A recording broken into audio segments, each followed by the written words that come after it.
9, 10, 11, 12, 13, 14। পুরো ন্যাকামি দেখলে না কাপিত্তি চলে যায়। বলি রোজ রোজ গুনলে কি বাড়বে? কমতে তো পারে। মুখে নুরো জেলে দেব। বলি আমি নেব? আহা, চটিস কেন? ধোড়া সাপের ফোসফোসনিতে না আমার হাড়ির ভাত ফুটবে না। শোন না, সেক্রেটারিকে বলবো একটা ছুটির দিন দিতে। পাম্প আর গেট লকটা তুই বুঝে নিবি, টাকাগুলো গাঁয়ে গিয়ে রেখে আসবো। কোথাও যেতে হবে না।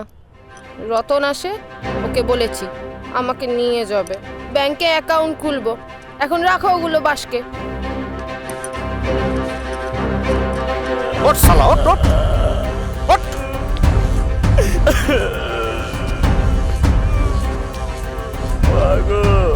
কিরে, কিছু মনে পড়লো?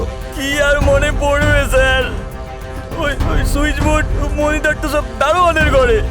ওনাকে কি জিজ্ঞেস করুন না, আমি মাকালি দিব্যি বলছি স্যার, আমি কিচ্ছু জানি না স্যার।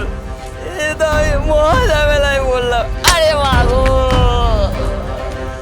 রতন,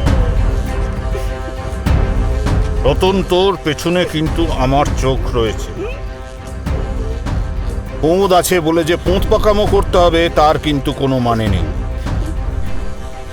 একটা কথা খুব পরিষ্কারভাবে শুনে রাখ, এই কেসটার আমি শেষ দেখব, তারপর ঠেকুর। আরে মাগো।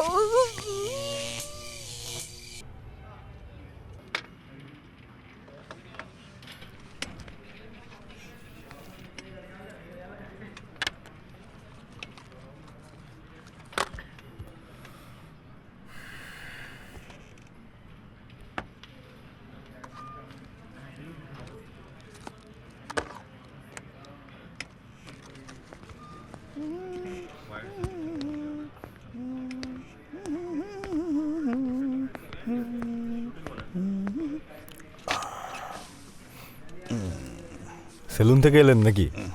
বলছি 15 মিনিট ধরে তো ওয়েট করছি। তো তোমার থানার কেউই জানে না যে বড়বাবু কোথায় কোথায় ছিলেন। একটু চিড়িয়াখানা গেছিলাম, একটা বেবুন এসছে তো দেখতে গেছিলাম। আমি তো জহুজুর নই, আমারও তো কাজ থাকে। হ্যাঁ, তা তো বটে। আপনার শুধু একারই কাজ থাকে, আমরা তো ঘুরে বেড়াই। কাজের কথায় আসি, আমার গার্লফ্রেন্ডের পেছনে লাগা বন্ধ করুন।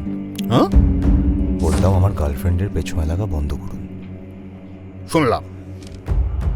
তা আমার কথাতেই কাজ হবে নাকি আবার কাকাকে দিয়ে বলাতে হবে? ও মামারা তো আবার কাকা বোঝে না। আমার কাকা বিশ্বনাথ মজুমদার, এমএলএ বিশ্বনাথ মজুমদার। ও এমএলএ? ও, এমন গাল ভরে বললেন যেন রাষ্ট্রপতি। যাকে যাকে শোনো, তুমি তোমার কাকাকে গিয়ে বলো যে এই মামানা পুরো রেডি আছে আমাকে সুন্দরবনে ট্রান্সফার করে দিতে। অর্ডার যতক্ষণ না পাচ্ছি আমি আমার কাজটা করে যাব। দরজা ওদিকে। আসুন।